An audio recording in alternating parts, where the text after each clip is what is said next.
I don't really know where to start. It's one of those things where when you try to explain it to someone, it just sounds off, like you're making it up or your mind is playing tricks on you. But I know what I felt, what I experienced. That night, it still haunts me. So I guess I'll start at the beginning. It had been a rough few months. I was living with my mom at the time, trying to get back on my feet after losing my job. Things between us were strained, to say the least. She'd been patient with me at first, letting me crash in the spare room. But as the days turned into weeks, the tension grew. I don't blame her, really.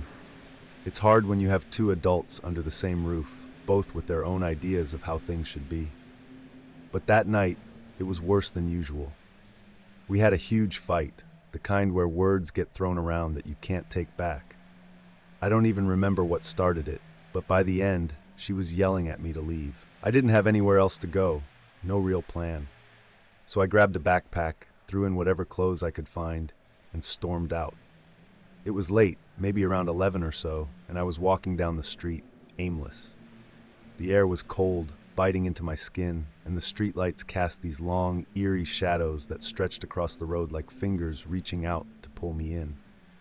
There weren't many people around, just a few cars driving by every now and then, and the occasional distant sound of sirens echoing through the night.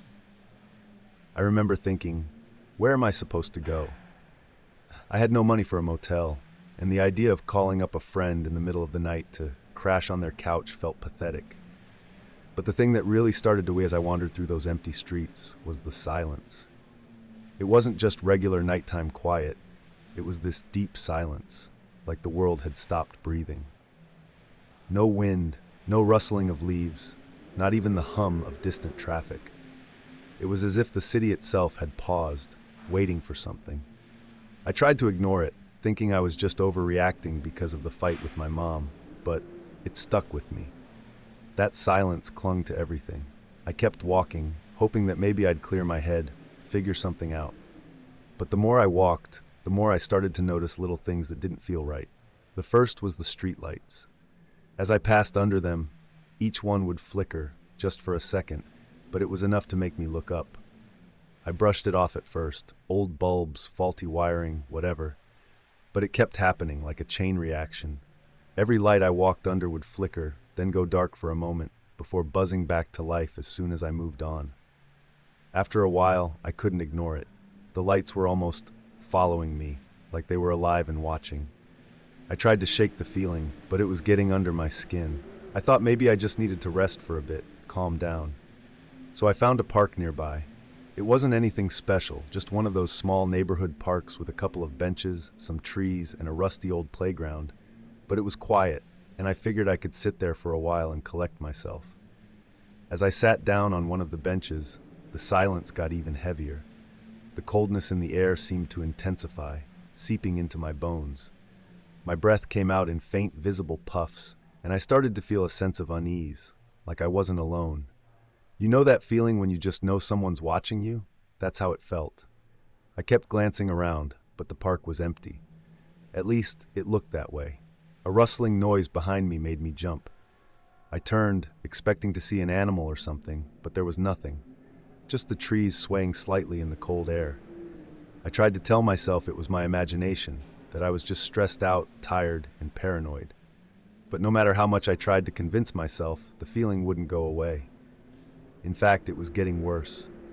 I started hearing faint whispers, so low I couldn't make out what they were saying. They seemed to come from everywhere and nowhere at once. I stood up, looking around, trying to figure out where the whispers were coming from. But the more I looked, the more disoriented I became. The park looked different somehow. The trees seemed wrong, like their branches were twisting in unnatural directions, almost as if they were reaching toward me. The shadows they cast were darker, thicker, and they shifted in ways that didn't match the light. I wasn't thinking clearly at that point, just acting on instinct. My heart was pounding in my chest and my breathing had become shallow and ragged. I grabbed my backpack and started walking again, faster this time. I didn't care where I was going. I just wanted to get away from that park, away from whatever was watching me. But no matter how far I walked, the feeling followed me. The whispers grew louder, more insistent, like they were right behind me, just out of reach. I didn't want to turn around, didn't want to see what might be there. But eventually, I couldn't take it anymore. I stopped in the middle of the street and spun around. Nothing. No one was there. But that wasn't the worst part.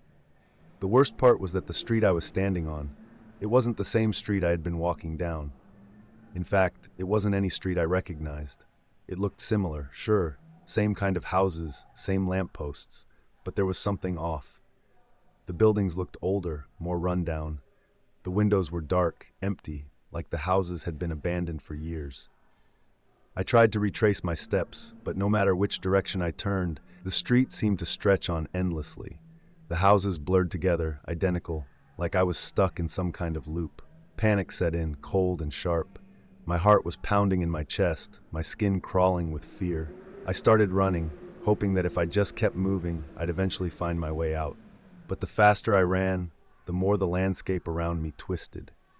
The sky above, which had been clear moments before, was now a sickly gray, thick with clouds that swirled unnaturally, like they were alive. The air grew colder, biting into my skin with a sharpness that made it hard to breathe. And then I saw it. At the end of the street, there was a figure. At first, it was just a shadow, standing perfectly still. But as I got closer, I could make out more details.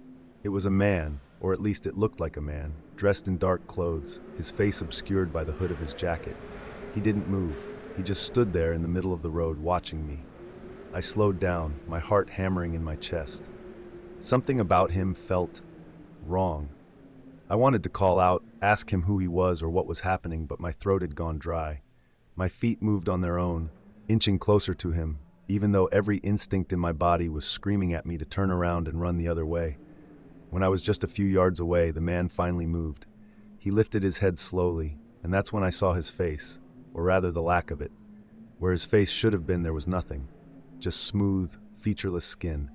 No eyes, no mouth, just emptiness. I stumbled back, my heart racing, a scream caught in my throat. The figure didn't move. He just stood there, silently watching, even though he had no eyes to see me with. I felt a chill run down my spine, colder than anything I'd ever felt before.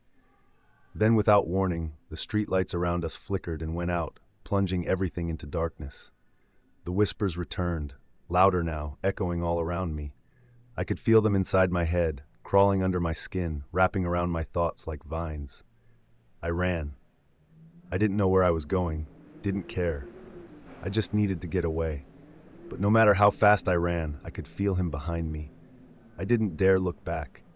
The whispers grew louder, more frantic, like they were trying to pull me back, drag me down into the dark. My lungs burned. My legs felt like they were going to give out, but I kept running. I could hear footsteps now, heavy and deliberate, following me, always just out of sight. I don't know how long I ran, but eventually I stumbled, collapsing onto the cold pavement. My vision blurred, the world spinning around me. The whispers were deafening now, filling my head with a cacophony of voices. And then, silence. When I woke up, it was morning. The sun was rising, casting a soft golden light over the street. I was lying on the ground, my backpack beside me, the air still cold but no longer suffocating. I slowly sat up, my heart still racing, and looked around. The street was normal, familiar. I knew where I was now. It was the same neighborhood I had been walking through before.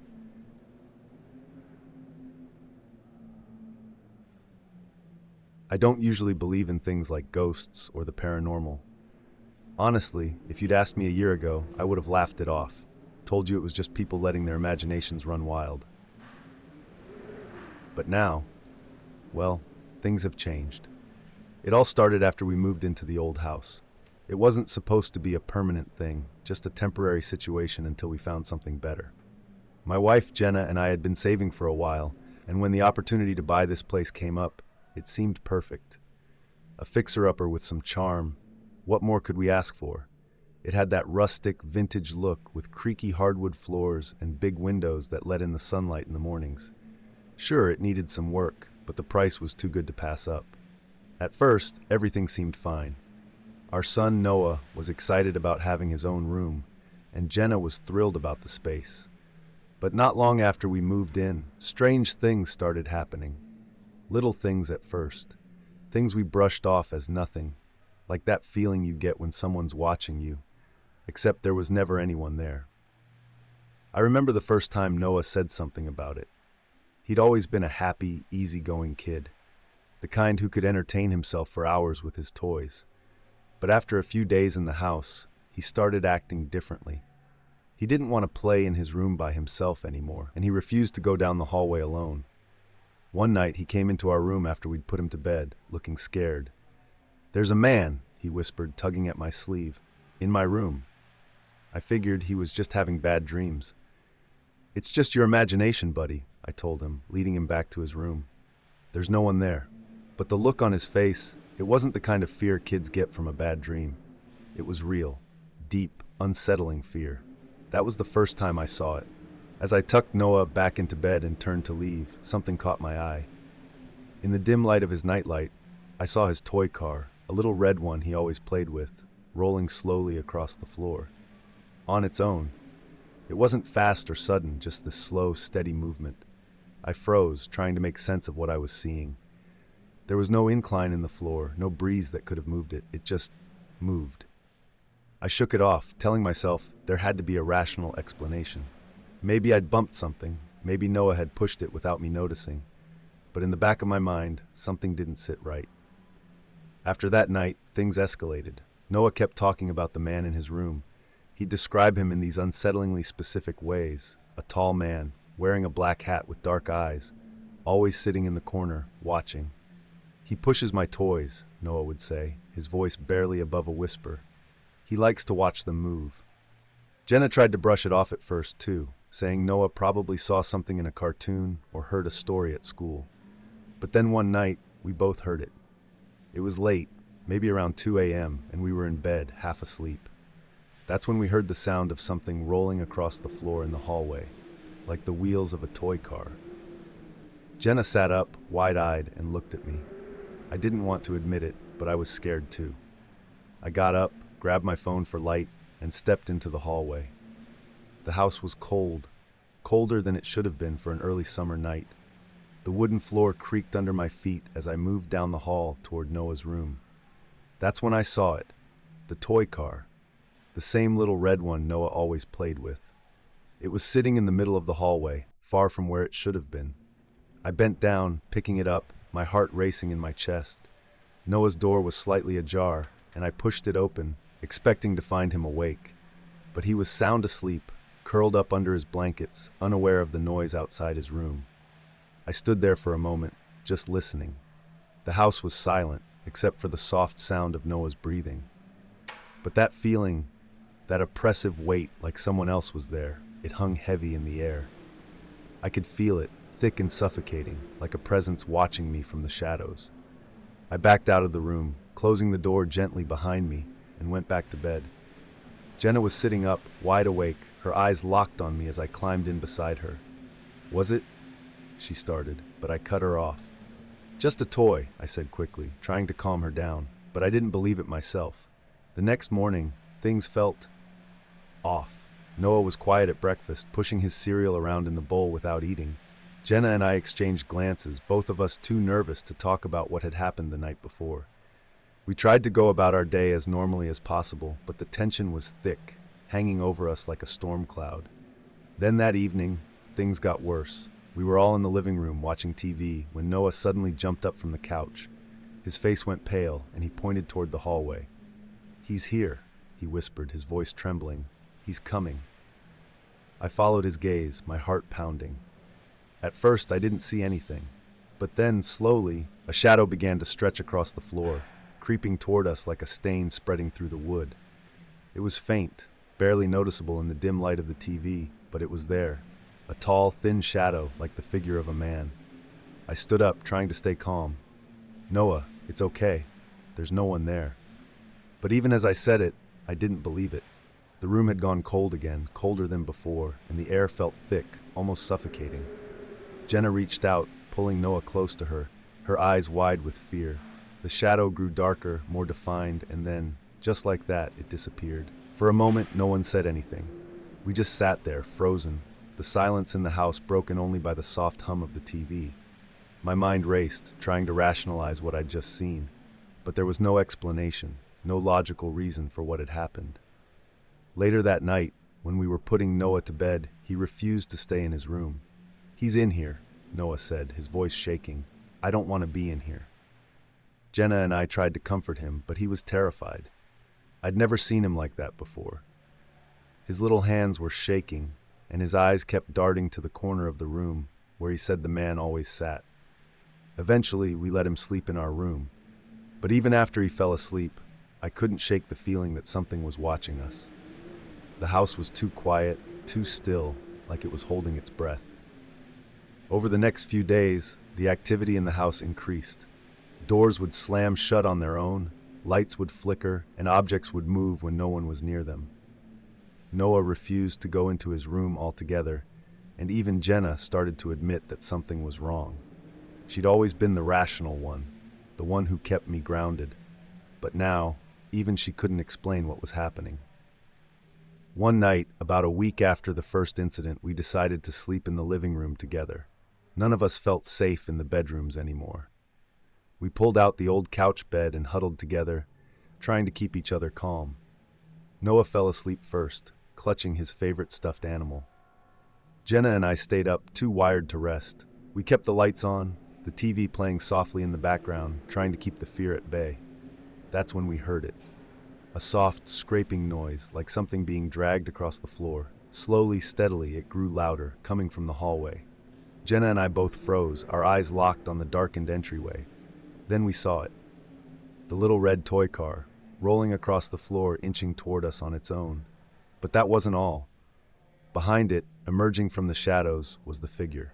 The man with the hat.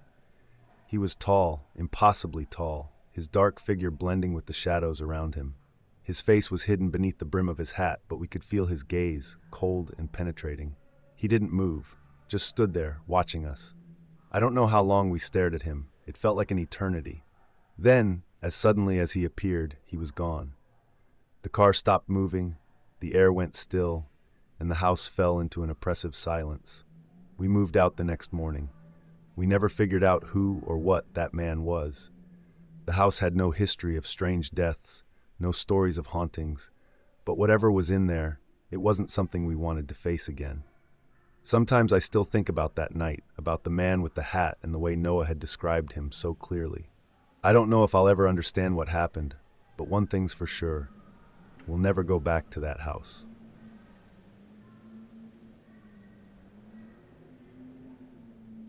I remember that night so vividly. It still sends chills down my spine just thinking about it, like I'm right back there again. The cold, crisp air, the strange creaking sounds that came from the old house, everything about it was unsettling. But I had no idea that it would turn into one of the most terrifying experiences of my life. It started off pretty innocently. It was a Friday night, and my parents had left town for the weekend. Nothing unusual about that. They trusted me enough to stay home alone, but they had asked Cole, my best friend, to hang out with me just in case. Cole and I had known each other for years, so it wasn't a big deal. Plus, our other friend, Hunter, was supposed to stop by later. It was going to be a typical weekend, or so I thought. The house was quieter than usual that night, though. I noticed it right away. Even with the TV on in the living room, it felt dead. There wasn't the usual hum of neighborhood activity. No dogs barking, no distant cars. Just a strange stillness, like the world had hit pause. I didn't mention it to Cole, but I could tell he felt it too. He was sitting on the couch, flipping through his phone, but his eyes kept darting towards the window every few minutes like he was expecting something. Every once in a while, he'd glance at me and then back to his phone without saying a word. I could feel the tension growing between us, though neither of us acknowledged it. Around 8 p.m., we heard the doorbell ring. I figured it was Hunter, finally arriving after blowing up our group chat about how he was stuck in traffic. Cole and I looked at each other, both relieved to break the weird silence. But when I got to the door and opened it, it wasn't Hunter. Two men stood there. Both looked to be in their late 30s or early 40s, wearing dirty, worn-out clothes. One had a scruffy beard, and the other wore a baseball cap pulled low over his eyes. They didn't look like they belonged in our neighborhood. "Hey there," the bearded one said, forcing a grin that didn't quite reach his eyes. "We're here to fix your pipes. Your parents called us." I froze, my hand still on the doorknob. I didn't know what to say. They hadn't mentioned anything about plumbers, and even if they had, my parents would have told me someone was coming, especially since they were out of town. I don't think my parents called anyone," I stammered, my voice shakier than I wanted it to be. Cole came up behind me, his presence suddenly reassuring. "My parents didn't say anything about plumbers, and they're not here right now." The two men exchanged a quick glance, a brief flicker of annoyance passing over their faces. The one in the baseball cap stepped forward, almost into the doorway. "They probably forgot to tell you, kid. Just let us in, and we'll be out of your hair in no time. It's a quick job." Everything in my body screamed not to let them in. I could feel Cole tensing up beside me. Something about the way they were pushing, the way they were so insistent. It wasn't right. Before I could respond, Hunter pulled up to the driveway. He stepped out of his car, and his presence seemed to change the whole vibe. He's taller than both Cole and I, athletic, and always gives off this confident energy. When he walked over and saw the two men, he didn't hesitate. "Hey, what's going on here?" Hunter asked, his voice firm. The bearded man looked at Hunter, his smile faltering. "Just here to fix some pipes. Your friend's parents called us." Hunter didn't buy it for a second. "Yeah, I don't think so. Why don't you guys leave and we'll call the company if we need anything?" The men's demeanor shifted. It was subtle, but I noticed it. They weren't as friendly now. The man in the baseball cap stepped back, his eyes narrowing slightly. "All right, no problem," he muttered, and with that, they turned and walked back down the driveway. But something about the way they moved, slow and deliberate, gave me goosebumps. They didn't seem like they were in any rush to leave. Cole shut the door, locking it behind us, and we all stood there for a second, processing what had just happened. "That was weird," Cole said, breaking the silence. "Weird doesn't even cover it," Hunter replied, glancing out the window to make sure they were really gone. "You sure your parents didn't say anything about plumbers?" "No," I said, still feeling uneasy. "And even if they did, why wouldn't they have called me first?" The house seemed even quieter now, like the whole place was holding its breath. I couldn't shake the feeling that something was off, that this wasn't over. An hour passed, and we tried to go back to normal, playing video games, chatting about random stuff, but it was hard to concentrate. Every little sound, every creak of the house felt amplified. I could tell Cole and Hunter were on edge too, though none of us wanted to admit it. Then, around 10 p.m., I heard something. A faint noise like scratching coming from outside. I looked over at Cole and Hunter, hoping one of them had heard it too. "You guys hear that?" I whispered. Cole paused the game, his face tense. "Yeah." We sat there in silence, listening. There it was again. This time, it was louder, like something, or someone, was moving around outside. Hunter motioned for us to stay put while he went to check the back window. He moved slowly, trying not to make any noise as he pulled back the curtain just enough to peek through. His face went pale. "What is it?" I asked, my heart pounding. "They're back," he whispered, not taking his eyes off the window. "They're by the shed." I felt my stomach drop. The shed was around the side of the house, just out of view from the front door. It was an old, rickety thing, barely held together, but there was a small window at the back, big enough for someone to crawl through if they wanted to. Cole stood up, panic setting in. "We need to call the police." I grabbed my phone, but as I dialed, the sound of glass breaking cut through the silence. My heart leapt into my throat. "They're trying to get in!" Cole yelled. Hunter rushed to the back door, trying to barricade it with a chair, while I fumbled with my phone, my hands shaking so badly that I could barely hit the right buttons. I finally managed to call 911, my voice barely above a whisper as I told the operator what was happening. "They're coming in through the shed," I said, my voice cracking. "Please, we need help." The operator assured me that the police were on their way, but it felt like hours passed as we waited, every second stretching out in agonizing fear. Hunter was at the back door trying to keep it secure, while Cole and I huddled in the living room, terrified of what might happen next. Then, everything went silent again. The scratching, the glass breaking, it all stopped. The only sound left was the pounding of my own heartbeat in my ears. Hunter crept back to the window, cautiously looking outside. "They're gone," he said, his voice barely audible. I didn't believe it. There was no way they'd just give up that easily. We stayed where we were, too scared to move, until finally we heard the distant sound of police sirens approaching. The officers arrived, searched the property, and found nothing.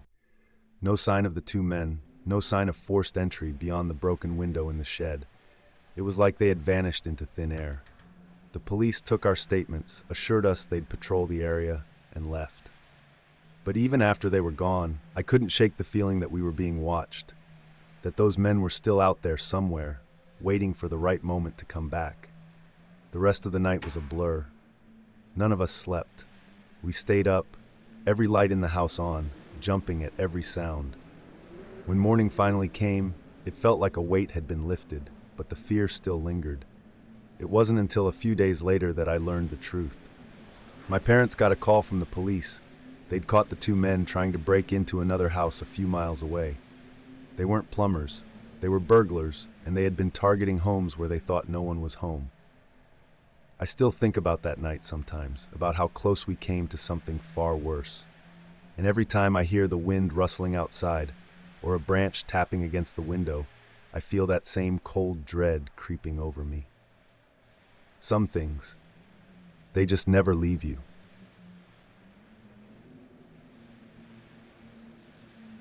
I've worked as a babysitter for years, seen it all, really, from tantrums over bedtime to picky eaters, even the occasional kid who swears they've seen a monster under their bed. But nothing, and I mean nothing, prepared me for Henry. When I first met him, he didn't seem all that different from other kids. His parents, the Walkers, were a young couple, both professionals, and they had just moved into town. They were friendly, maybe a little too busy, but they clearly adored Henry, who was 6 at the time. He was a good-looking kid, blonde hair, big blue eyes, and this angelic face. But something about him felt off. Even during that first meeting, I couldn't put my finger on it, but the way he watched me, almost too intensely, sent a chill through me. "Henry's a bit of a handful," Mrs. Walker had said with a nervous laugh, "but I'm sure you'll manage just fine." I'd smiled politely and assured her I'd handled difficult kids before. Looking back now, I realize how wrong I was. Nothing about Henry was normal. The first night I babysat him, things were quiet enough. We played a few games, watched some TV, and then I put him to bed. Easy. But as I turned off the light and started to close the door, Henry's voice stopped me cold. "You know they don't listen to me," he whispered, his tone almost accusing. I paused, confused. "What do you mean?" He didn't answer right away. Instead, he just sat up in bed, his wide eyes locked on me. "My parents, they think I'm a good boy." I laughed softly, trying to lighten the mood. "Well, aren't you?" He smiled, but it wasn't the kind of smile you'd expect from a 6-year-old. It was cold, almost knowing. "Not really." That should have been my first warning, but I brushed it off as a weird kid being, well, weird. I said goodnight and left, but for the rest of the night, I couldn't shake the uneasiness that settled in the pit of my stomach. The next time I watched him, things escalated. It was a Saturday evening, and the Walkers had gone out for dinner.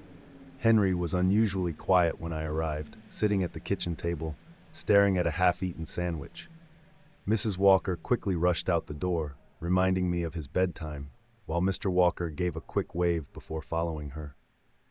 As soon as they were gone, Henry slid out of his chair and stood in the middle of the kitchen, just watching me. "You're not like the others," he said after a long silence. "The others?" I asked, trying to keep things light. "Other babysitters?" He nodded slowly, his eyes never leaving mine. "They don't come back." I raised an eyebrow. "What do you mean, Henry?" "They never come back after the first time." I felt a little jolt of unease, but I laughed it off. "Well, I'm here, aren't I? So I guess that means I'm different." His gaze darkened slightly, but he didn't say anything more. I suggested we play a game or watch a movie, but he wasn't interested. Instead, he went to his room and told me he wanted to draw. I let him be, figuring he needed some time to himself. I decided to clean up the kitchen a bit, trying to shake off the weird vibe he was giving off. About half an hour later, I checked on him. He was sitting on the floor of his room, furiously scribbling on a piece of paper. When I walked in, he didn't even look up. Curious, I knelt down beside him. "What's a drawing, buddy?" I asked, forcing a smile. He didn't answer. He just kept drawing. My heart skipped a beat when I saw what was on the paper. It was a crude but unmistakable drawing of two people, one of them lying on the ground, surrounded by what looked like red scribbles. Blood, I realized. The other figure was standing over them, holding something in their hand. A knife, maybe. I felt my throat tighten. "Henry, what is this?" His hand paused, and he looked up at me, his blue eyes icy. "That's you." I froze. "What do you mean? That's me." He tilted his head, like it was the most obvious thing in the world. "That's what's going to happen." I stared at him, waiting for him to laugh or tell me he was joking. But he didn't. He just sat there, staring at me with those cold eyes, his little fingers still clutching the crayon tightly. I tried to laugh it off, but it sounded forced, even to me. "Okay, buddy, that's not funny. Why don't we draw something else? How about a nice picture of your family?" But he didn't move. His gaze was locked on me, unblinking. "They don't believe me, but you will." My pulse quickened. I felt trapped in that small room with him, the air suddenly too thick to breathe. Something about the way he was staring at me felt wrong, like he wasn't a child at all, but something much darker. I stood up, my legs shaky. "Okay, time for bed." "No," he said flatly. "I'm not tired." I swallowed hard. "Well, you need to go to bed anyway. Your parents said—" "They don't know what I'm like." I stared at him, my skin crawling. This wasn't normal. I had never encountered a kid like this before, and I didn't know what to do. I had heard of children acting out, but Henry's behavior wasn't just mischief. It was something far more sinister. I managed to get him into bed, though he never stopped staring at me, even as I pulled the blankets up to his chin. His eyes followed me like a predator watching its prey. That night, as I sat on the couch, trying to distract myself with TV, I heard something. A soft thump from upstairs. I muted the TV, listening intently. Another thump. I got up, my heart pounding, and slowly made my way to the staircase. As I climbed the steps, I felt a cold draft coming from the hallway, even though all the windows were closed. When I reached Henry's room, I hesitated. The door was slightly ajar, and there was no sound from inside. I pushed the door open gently, my breath catching in my throat. Henry wasn't in bed. The window was open, the curtains fluttering in the cold night breeze. My pulse quickened as I stepped inside, looking around. Where the hell was he? Suddenly, I heard a soft giggle behind me. I spun around, my heart jumping into my throat. Henry was standing in the doorway, his eyes wide, his face twisted into a grin that didn't belong on a child's face. "Did I scare you?" he asked, his voice light, almost playful. I tried to catch my breath, forcing a smile. "That's not funny, Henry. You shouldn't be out of bed." He just kept smiling. "You're gonna see soon." I didn't know what to say. Something about the way he was looking at me made my skin crawl. It was like he was waiting for something I didn't want to find out. I hurried him back into bed and locked his window, but I couldn't shake the feeling that something was terribly wrong. The rest of the night, I stayed on edge, listening for any sound, any sign that Henry was up to something again. But nothing happened. The next morning, when his parents returned, I didn't tell them everything. I didn't know how. How do you explain that their sweet little boy was drawing violent pictures and talking like he knew something terrible was going to happen? I didn't want them to think I was overreacting, or worse, that I couldn't handle him. But as I left that day, I couldn't shake the feeling that something terrible was going to happen to that family. Over the next few weeks, Henry's behavior grew more disturbing. He started doing things that scared the other kids at school, pushing them, whispering strange things to them, always with that same cold, calculating expression. His parents were oblivious, convinced he was just going through a phase. But I knew better.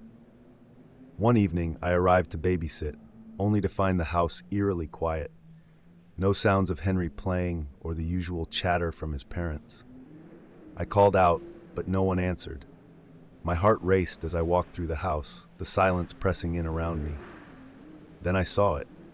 In the living room, Mr. and Mrs. Walker were sitting on the couch, perfectly still. Their faces were pale, their eyes wide open, but there was something wrong, so wrong. The red marks around their necks, the vacant stares, they were dead, strangled. And standing there in front of them was Henry. He was holding a rope in his small hands, his face blank, as if none of this had any effect on him. When he saw me, he smiled.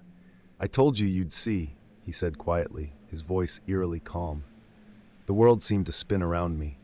I stumbled back, my heart racing as I tried to process what I was seeing, but there was no mistaking it. Henry, the sweet little boy his parents adored, had killed them. I ran out of that house, not looking back, the horror of what I'd seen burning into my mind. And even now, all these years later, I can still see his face in my nightmares. That cold, emotionless stare, and the terrifying realization that some things, some people, are born with darkness inside them. I didn't stop running until I was halfway down the block, my lungs burning and my legs shaking. I wanted to scream, to cry for help, but I couldn't get the words out. My mind was spinning, trying to make sense of what I had just seen. How could this be real? Henry, just a 6-year-old, had killed his parents, his own parents. The image of them sitting on the couch, lifeless, their eyes wide open, wouldn't leave my head. And then there was Henry, standing there so calmly, like it didn't even bother him, like it was nothing. I fumbled for my phone, my fingers trembling as I dialed 911. My voice shook as I told the operator what had happened, trying to describe the scene, the bodies, Henry standing over them. I wasn't even sure if I was making sense, the adrenaline and shock hitting me all at once. They told me to stay where I was, that the police were on their way. I could barely think straight. The street was quiet, too quiet, as I stood there waiting. The wind picked up, rustling the trees and sending a chill down my spine. For a moment, I thought about going back to the house, about checking on Henry, but my legs wouldn't move. The thought of going back in there, seeing him again, made my stomach twist with fear. Within minutes, the flashing lights of the police cars appeared at the end of the street. I felt a wave of relief wash over me as they pulled up in front of the house. 2 officers approached me, their faces calm but serious. I tried to explain everything. How I had arrived to find the walkers dead, how Henry had been standing there with the rope in his hands. But I could tell from their expressions that they didn't fully understand. How could they? None of this made any sense. The officers entered the house, and I stayed outside, pacing nervously along the sidewalk. My hands were still shaking, and my mind kept replaying the moment I'd seen Henry. That blank look in his eyes, the way he had smiled when he told me, "I told you you'd see." I waited, my heart pounding in my chest, until one of the officers came back outside. His face was pale, his expression tight. He pulled me aside and spoke in a low voice. "You said the boy, Henry, was in the house when you left?" I nodded, my throat dry. "Yes, he was standing right there in front of them. He was holding the rope." The officer exchanged a glance with his partner, his brow furrowing in confusion. "We've searched the entire house," he said slowly, "and Henry isn't here. He's gone." A cold shiver ran down my spine. Gone? How could he be gone? I had left him standing right there, not 5 minutes before the police arrived. "He couldn't have gone far," I stammered. "He's just a kid." But even as I said the words, something about them didn't feel right. Henry didn't act like a kid. Not really. There was something far more sinister, far more dangerous about him. The officers began searching the neighborhood, knocking on doors, checking nearby yards, but there was no sign of Henry. He had vanished. The house, now a crime scene, was swarmed with investigators. They took my statement, asking me over and over to describe what had happened, what I had seen, but I could barely focus. All I could think about was Henry, out there somewhere watching. It wasn't until hours later, when the sun began to rise, that they finally told me I could go home. I was exhausted, both physically and emotionally, but the thought of going back to my apartment, being alone, terrified me. The officers assured me they'd let me know if they found Henry, but something told me they wouldn't. Something told me Henry didn't want to be found. Days passed, and the police kept searching, but Henry never turned up. The town was on edge, rumors swirling about what had happened at the Walkers' house. Some people whispered that the boy had been disturbed, that there had been signs all along, but no one had wanted to see it. Others speculated that there was something unnatural about him, something evil. And after what I had witnessed, I couldn't help but agree. The image of Henry's cold, emotionless eyes haunted me. I barely slept, my mind replaying every moment I had spent with him, wondering how I had missed the warning signs. How had I not seen the darkness in him? One night, about a week after the murders, I woke up in a cold sweat. It was around 3 a.m., the dead of night. My apartment was silent, the only sound the faint hum of the refrigerator in the kitchen. I lay there for a moment, trying to shake the feeling of dread that had settled in my chest. My heart was racing, and I didn't know why. And then I heard it. A soft tap, tap, tap coming from the window. My blood ran cold. Slowly, I turned my head, my eyes locking onto the window at the far end of the room. The curtains were drawn, but I could see the faint outline of something, a shadow standing just outside. My breath caught in my throat. It couldn't be. It couldn't be him. The tapping came again, this time more deliberate. My heart pounded in my chest as I forced myself to sit up, my hands trembling. I reached for my phone, but before I could dial, the whispering started. It was faint, barely audible at first, but I knew that voice. I would never forget it. I told you. Henry's voice, soft and sinister, drifted through the window. You'll see. My hands shook so badly I nearly dropped the phone.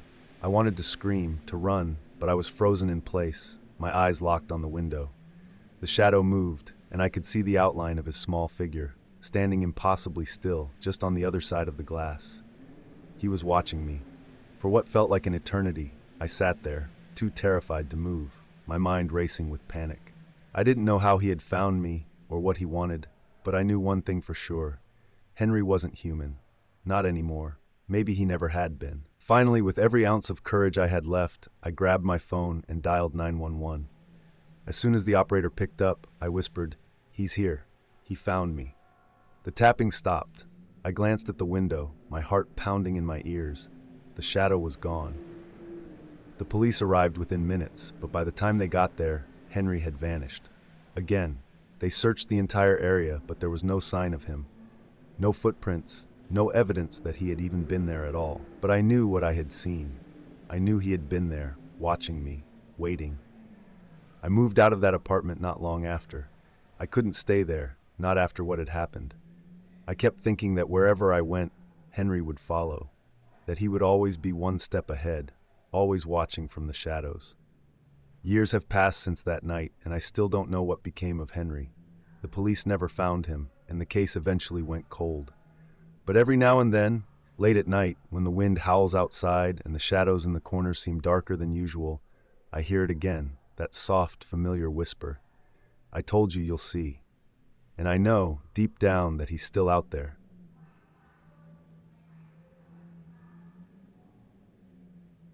It started with a YouTube recommendation. You know how the algorithm sometimes pushes strange videos your way?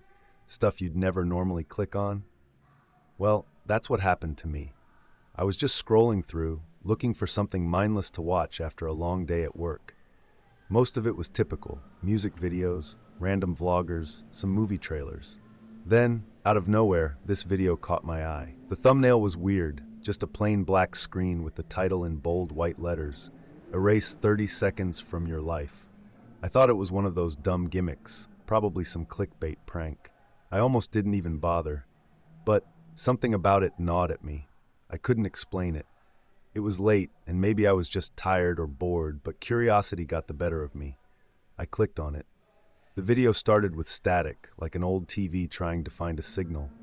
Then, after a few seconds, the screen flickered and a message appeared.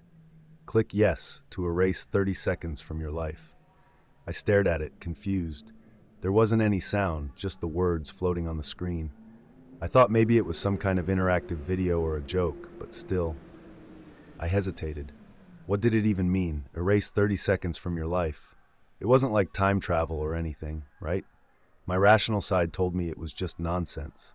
Probably some quirky marketing stunt. And yet, I couldn't shake the feeling that something was off. I hovered over the button. It glowed faintly, almost invitingly. My finger twitched, but I didn't click it. Not at first. I don't know why I was so unsure, but the longer I stared at the screen, the more anxious I got. It felt heavy, like the room itself was growing darker. Finally, after what seemed like forever, I thought, what the hell? It's just a stupid video. I clicked yes. For a second, nothing happened. The screen stayed black, and I felt a little embarrassed for even getting worked up over it. But then, the video resumed. This time, it wasn't static or text. It was me. I'm not kidding. It was me, sitting at my desk, just like I was right then, wearing the exact same clothes, lit by the same lamp. I stared at the screen in disbelief, thinking it had to be some kind of deep fake or trick. But the longer I watched, the more my stomach twisted in knots. The version of me on screen wasn't doing anything, just sitting there, staring at the camera. No expression, no movement. It was like I was frozen in place. I waited for something to happen, some kind of punchline, but nothing came. My reflection, or whatever it was, just sat there, unmoving. I checked the timestamp of the video. It was exactly 30 seconds long. And then, right as the timer hit 15 seconds, something changed. Slowly, the me on the screen began to move. It was subtle at first, just a twitch of the hand, but then I saw my face start to shift. The corners of my mouth turned up into a small, knowing smile. It wasn't a friendly smile. It wasn't my smile. I started to feel uneasy. My fingers hovered over the browser tab, ready to close the video, but I couldn't. It was like I was glued to the screen, compelled to keep watching. The version of me in the video began to stand up. Slowly, deliberately, it rose from the chair and walked out of frame, as if it had something to do. The screen went black again, and I was left staring at my reflection in the dark monitor, heart pounding in my chest. I should have stopped then. I should have shut my computer down and gone to bed. But instead, I replayed the video. This time when I watched it, something was different. At first it looked the same, me at my desk, the same static expression. But then I noticed the details. The first time, my movements had been subtle, almost imperceptible. This time, it was like watching a puppet. My head jerked to the side, my eyes darted around the screen, and my mouth twitched unnervingly, as if I was trying to say something but couldn't. I felt my chest tighten as I realized something horrifying. In the video, my reflection was wearing a different shirt. A shirt I hadn't put on yet. It was the one I was planning to wear the next day. That's when I started to panic. My hands were shaking and I shut the laptop, trying to shake off the feeling of unease. I laughed to myself, telling myself it was all just some weird coincidence, or maybe I'd watched it wrong. But that night, I barely slept. Every time I closed my eyes, I saw my own face smiling back at me, that eerie grin etched into my mind. The next morning, I woke up, groggy and unsettled. I threw on the clothes I had set out the night before without even thinking about it. The moment I pulled the shirt over my head, though, I froze. It was the same shirt, the one from the video. My pulse quickened, and I stared at myself in the mirror. Was this just some elaborate trick? A prank? But no one else had access to my laptop, and besides, I hadn't shared the video with anyone.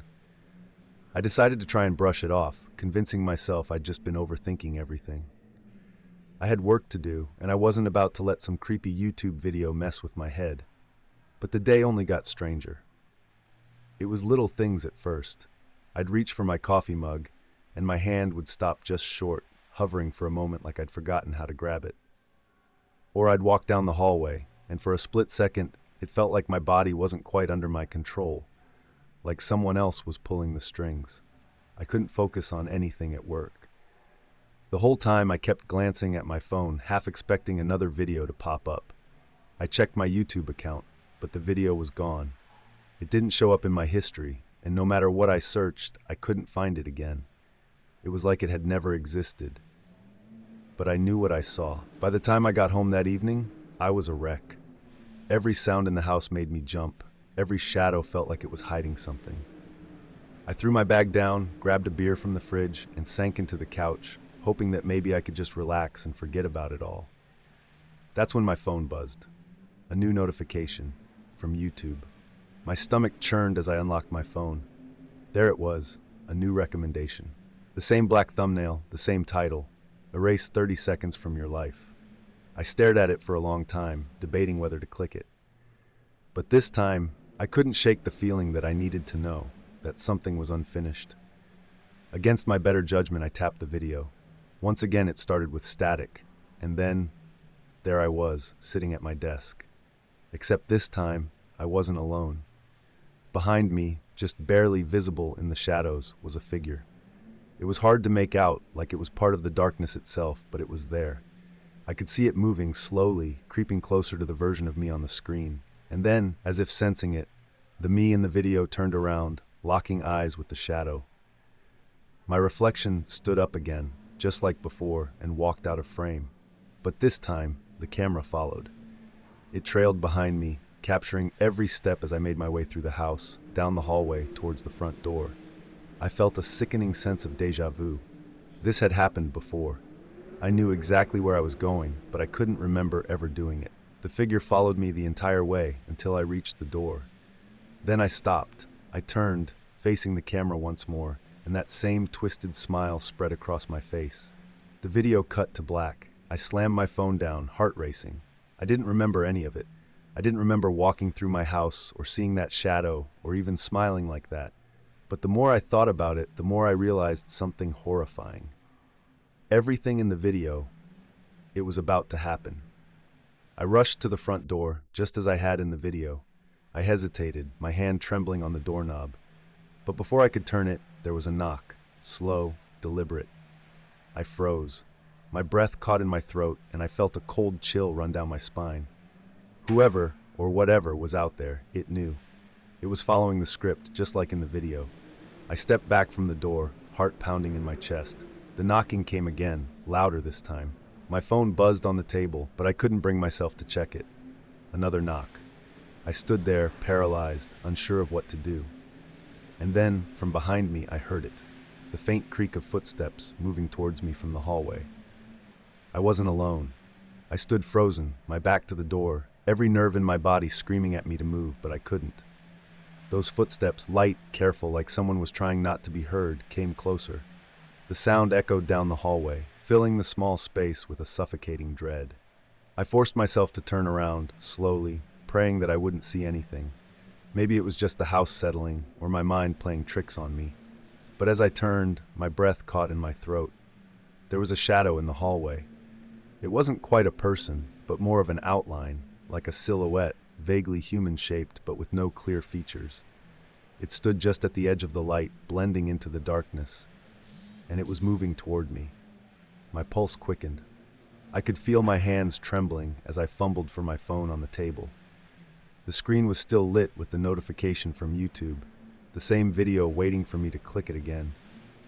The knocking at the front door grew louder, more insistent now, but I couldn't focus on that anymore. All I could think about was the figure behind me. I didn't understand what was happening, if I was losing my mind or if something far worse was at play, but I knew I needed to get out. Fast. I backed up slowly, keeping my eyes on the shadow, trying to figure out what to do. The figure stopped moving, just standing there in the hallway, watching me. The air felt thick, oppressive, like the atmosphere had shifted and was pressing down on me. The temperature in the room had dropped, and I could see my breath hanging in the air in front of me. Suddenly, the lights flickered, casting long, jagged shadows across the walls. And then, with a low hum, they went out completely, plunging the house into darkness. I gasped, gripping my phone tighter as the only light left came from its small screen. I held it up, pointing the faint glow toward the hallway. The figure was still there, closer now. It hadn't moved when the lights went out, but somehow it felt nearer, like it was closing in on me without actually stepping forward. I took another step back, my mind racing, and that's when the phone buzzed in my hand. I jumped, almost dropping it, but managed to catch it just in time. A new notification. Another YouTube message. Play the video to stop it. My heart was pounding so hard I thought I might pass out. Was this some kind of sick joke? Was the video controlling this nightmare? My thumb hovered over the notification, but I hesitated. What if watching it made things worse? What if that was exactly what it wanted me to do? But the knocking at the door grew more frantic, almost like someone or something was trying to break through. And the shadow in the hallway, it was moving again, slowly, steadily, creeping toward me like it had all the time in the world. I didn't have a choice. I opened the video. It started just like before, static, then a clear shot of me sitting at my desk. Except this time, something was different. The figure was there, standing behind me, just like it was now. But this time I wasn't just sitting still. I was smiling. That same eerie grin, the one that didn't belong on my face. And then in the video I stood up and turned toward the camera. The shadow followed, lurking just behind. I could see myself reaching for the door in the video, and that's when I realized I wasn't watching the past. I was watching what was about to happen. In the video, I walked toward the front door. The knocking had stopped, but the tension in the room was unbearable. I watched myself reach for the knob, and I knew, somehow, that whatever was on the other side was worse than the figure behind me. But in the video, I didn't stop. I twisted the doorknob and pulled the door open. The screen went black. In the darkness, my own hand moved, almost involuntarily, toward the door in front of me. I could feel my fingers brushing the cold metal of the knob, just like in the video. I tried to pull back, to stop myself, but it was like my body wasn't my own anymore. Like I was being controlled by the video, by the shadow, by whatever had started all of this. I gritted my teeth, fighting against the overwhelming urge to open the door. I could hear the faint sound of footsteps behind me again, the figure still there, still watching. My mind was racing. If I opened the door, I knew something terrible was waiting on the other side. But if I didn't, that thing in the hallway, I had no idea what it would do. I had to choose. Suddenly, the phone buzzed again in my hand. Another message flashed across the screen, white text on a black background. There's only one way out. I stared at it, my mind reeling. What did it mean? What was the way out? I couldn't think straight, couldn't focus. My breathing was shallow, panic rising with every second. The shadow was so close now I could almost feel it breathing down my neck, cold and suffocating. Then it hit me. The video. It had said to erase 30 seconds from my life. That was the whole point, wasn't it? But what if that was the answer? What if the only way to break free of this nightmare was to take back those 30 seconds? My thumb hovered over the yes button again, just like before, but this time I didn't hesitate. I tapped it. Everything stopped. For a moment, there was nothing. No sound, no movement, just silence. And then, slowly, the lights flickered back on. The figure in the hallway was gone. The knocking at the door had stopped. I was standing alone in my living room, my hand still gripping the doorknob, but the overwhelming sense of dread was fading. It was like the air had cleared, and I could finally breathe again. I glanced down at my phone. The video was gone. No history, no trace of it. It was like it had never existed. I stood there for a long time, trying to process what had just happened. Had I really erased those 30 seconds? Or had something far worse taken their place? I still don't know. But sometimes late at night I catch myself staring at my reflection in the mirror. And for just a split second, I swear I see a smile, one that doesn't quite belong to me.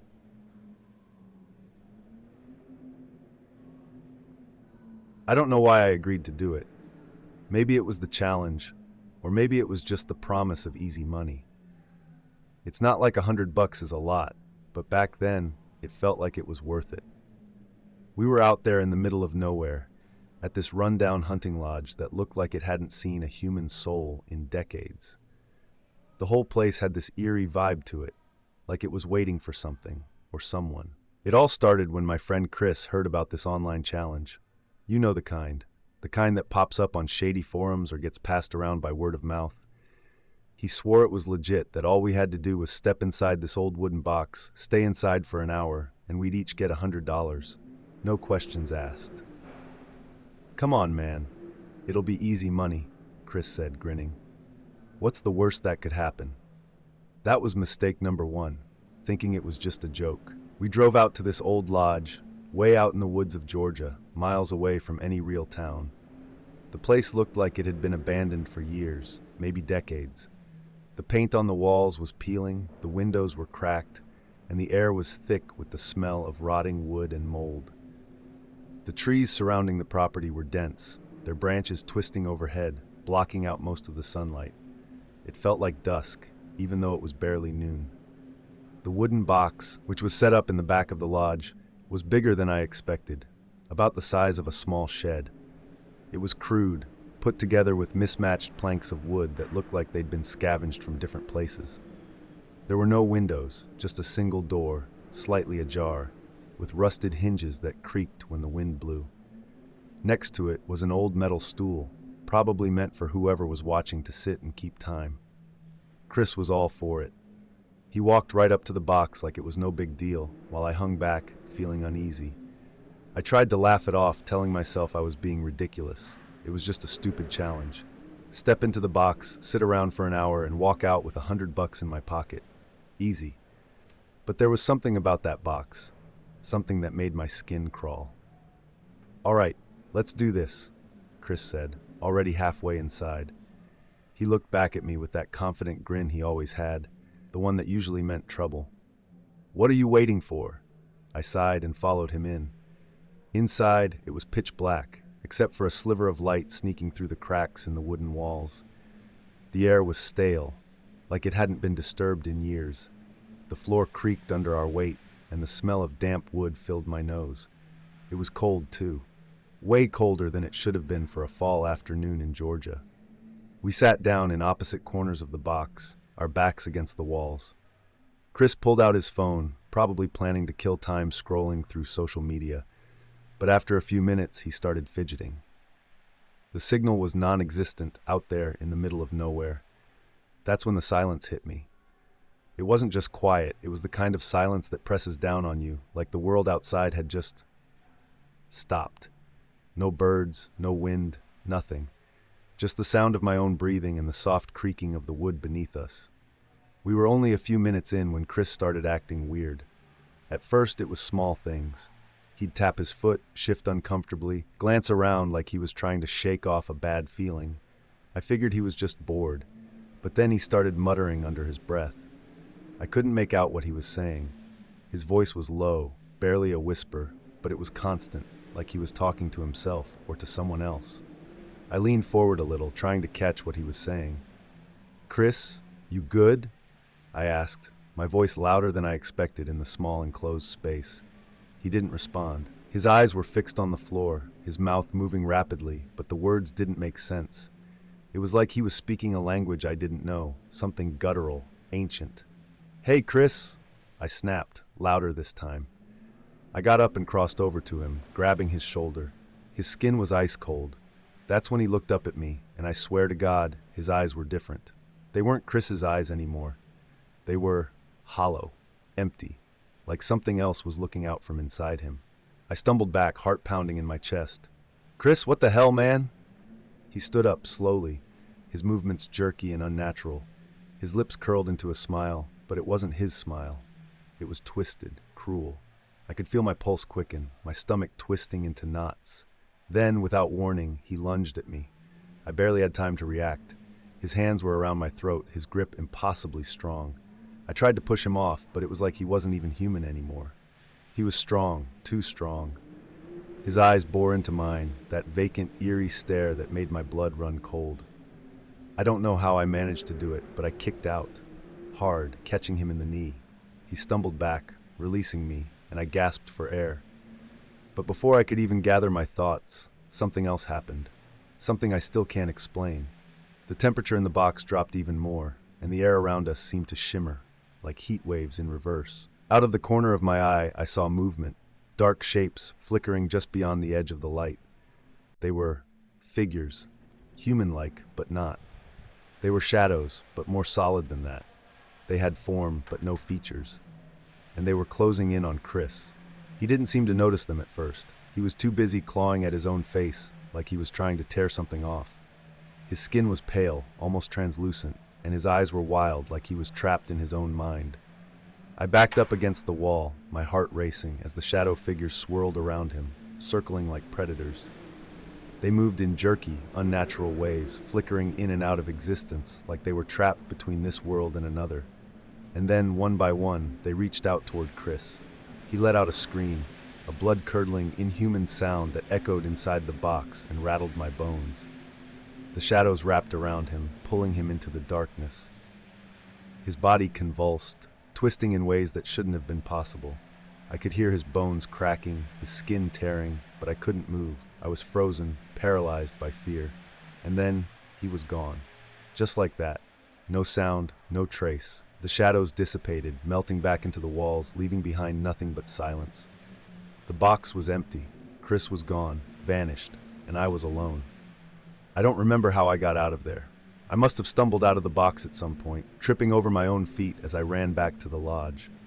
The cold air hit me like a wall when I burst outside, and I collapsed onto the ground, gasping for breath. My hands were shaking, my mind racing, trying to make sense of what had just happened. The box stood there, silent and unmoving. It looked so normal, so innocent. But I knew better. I don't know what happened to Chris. I searched the area, called his name, but there was no sign of him. It was like he had never existed at all. The box was empty when I checked it again, completely, utterly empty. I left the lodge that day and never looked back. But sometimes late at night, when I'm alone and the house is quiet, I can still hear Chris's voice. Faint, just barely audible.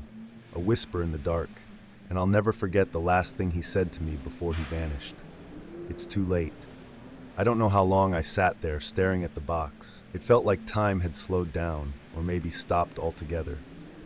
My mind was still racing, trying to process what had just happened, but nothing made sense. Chris was gone. The box was empty.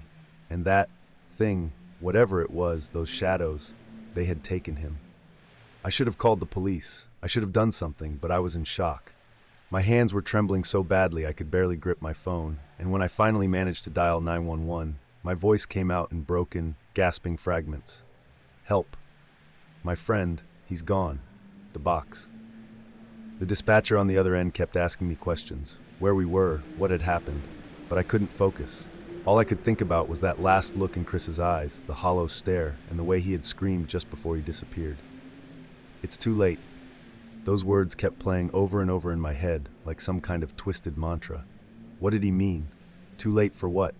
And where had he gone? I stayed there, on the cold ground, until I heard the distant wail of sirens. It was already getting dark by the time the cops arrived, and the temperature had dropped even more. The wind had picked up, rustling through the trees, making the place feel even more deserted, more haunted. Two officers approached me, their flashlights cutting through the growing darkness. They looked skeptical, like they were expecting to find a couple of kids pulling a prank, or maybe someone high on something. I didn't blame them. My story sounded insane, even to me. One of the officers, a middle-aged guy with a thick mustache, squatted down in front of me, his flashlight aimed at my face. "Son, you all right? What's going on here?" I tried to explain. I told them about the challenge, about the box, about Chris, about the shadows. But the more I talked, the crazier I sounded. They exchanged looks, the kind of look that says, "This kid's losing it." "I'm telling you," I said, my voice cracking. "He's gone. The box, it did something to him." The officer sighed and stood up, motioning to his partner. "All right, let's take a look." They both headed toward the box, their flashlights bouncing off the walls of the lodge as they walked. I stood up, legs shaky, and followed them, my heart pounding in my chest. I don't know what I expected them to find. Part of me hoped they'd discover something, anything, to prove I wasn't crazy. But the other part of me was terrified of what they might see. When we reached the box, the officers circled it, shining their lights on the outside before opening the door and stepping inside. I stood back, hugging myself, trying to keep warm. The wind had picked up even more, howling through the trees, making the whole scene feel surreal, like we were trapped in some kind of nightmare. The officers searched the inside of the box for a few minutes, moving slowly, their lights casting long, eerie shadows across the walls. Finally, the one with the mustache stepped back out, shaking his head. "There's nothing here," he said. "No sign of your friend, no sign of anyone. Are you sure he didn't just wander off?" I swallowed hard, my throat dry. "No, he didn't wander off.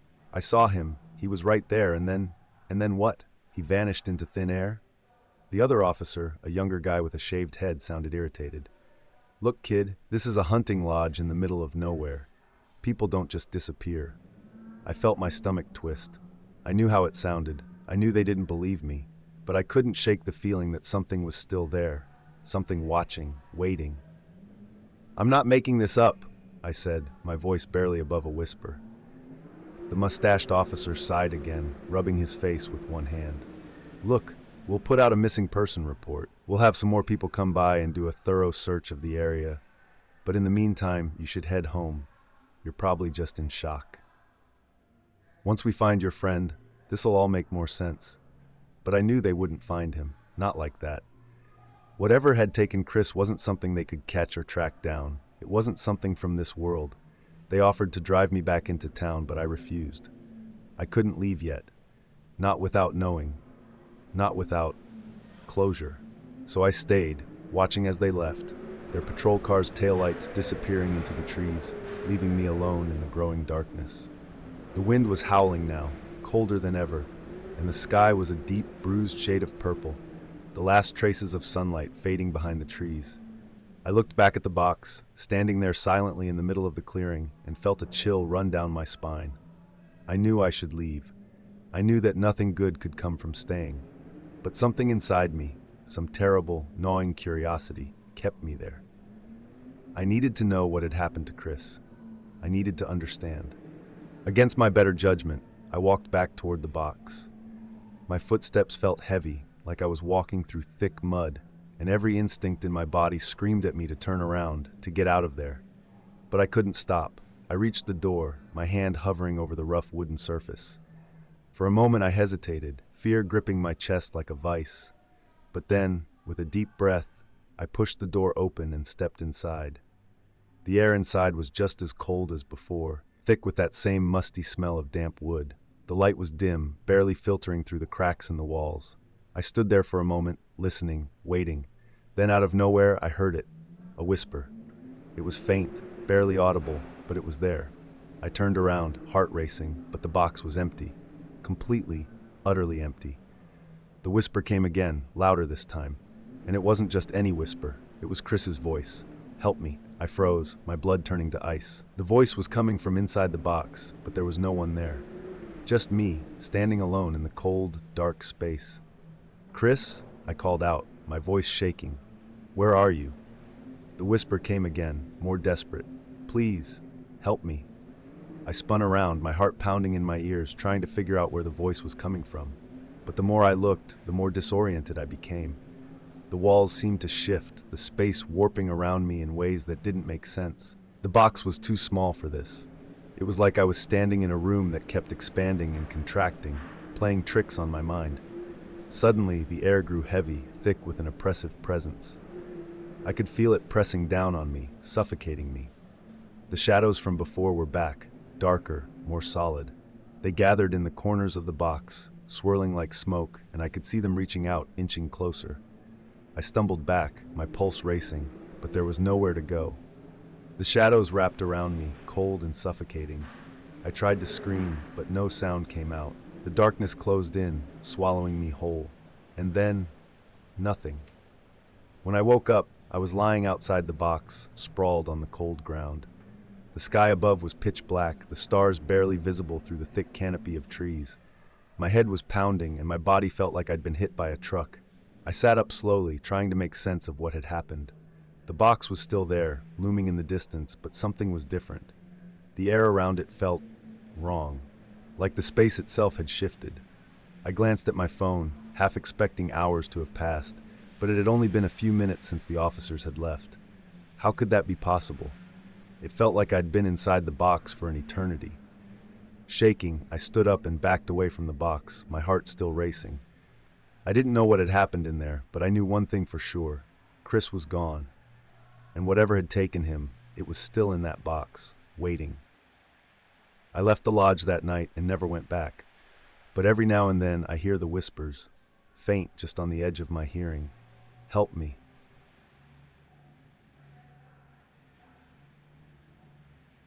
I'm not sure how to begin this, but it all started a few days ago. I'm not someone who gets scared easily. I like to think I'm rational, grounded, But what happened to me, it's still messing with my head. I can't shake the feeling that maybe there are things we just don't understand, or maybe we don't want to understand. Either way, this is my story, and I'm only telling you because I need to. It began on a quiet Wednesday night.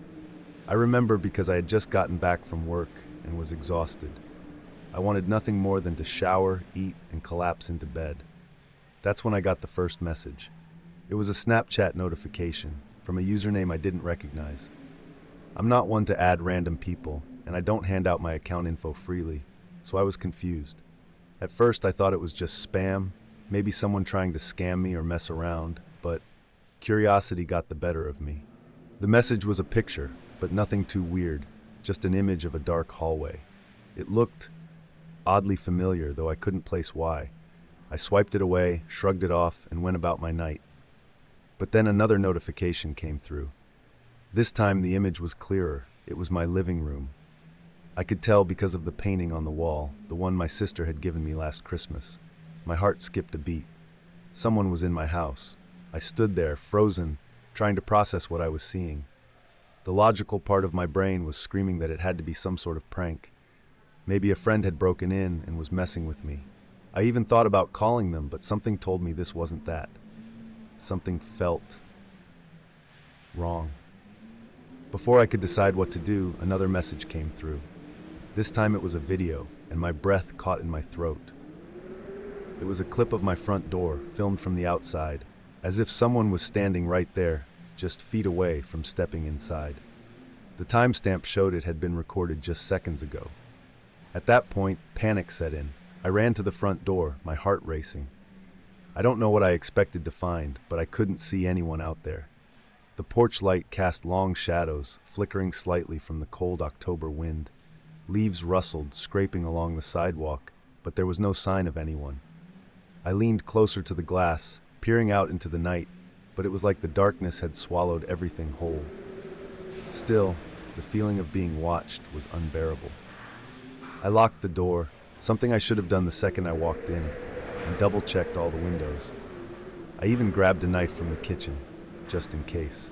I know how ridiculous that sounds now, but in that moment, I was sure something was coming for me. Then, just as I was about to head upstairs, another notification buzzed on my phone. My hands were shaking as I opened it. This time, the image was of my bedroom, taken from inside the house. That's when I knew whoever was doing this wasn't outside. They were already in here. I can't even begin to explain the terror I felt in that instant. My throat tightened, my palms were slick with sweat, and it was like every hair on my body stood on end. I stood there, staring at the image, knowing full well I was no longer alone. The air felt thick, heavy, like I could almost feel the presence of another person lurking just beyond my sight. I slowly, cautiously, crept up the stairs, my breath shaky and shallow. Every creak of the floorboards beneath me sounded deafening. I tried to move silently, but with every step, I felt like I was walking straight into a trap. The house was cold, colder than it had been moments before, and I noticed the draft, a thin whistle of wind sneaking in through the windows. But something else was there, too. Something more sinister. I made it to the hallway, where the light flickered faintly above. My bedroom door was half open, the dim glow from inside spilling into the corridor. I could hear my own heartbeat pounding in my ears, and with each step, my legs felt like they might give out. I pushed the door open wider, knife in hand, ready to confront whatever was inside. But the room was empty. I stood there for what felt like forever, scanning every corner, every shadow. I checked the closet, under the bed, behind the curtains. Nothing. That's when my phone buzzed again. A new Snapchat notification. This time, the message said, "Look outside." I felt a wave of nausea wash over me as I slowly walked to the window. I didn't want to look, but I had to. I pulled back the curtain, just a little, enough to see the street below. At first, it looked like nothing was out of the ordinary, just the empty road, the flickering streetlight. But then I saw it. Standing directly across the street, barely visible in the shadows, was a figure, tall, motionless, watching. I couldn't make out any details. It was like they were covered in darkness, blending in with the night. But I knew they were staring straight at me.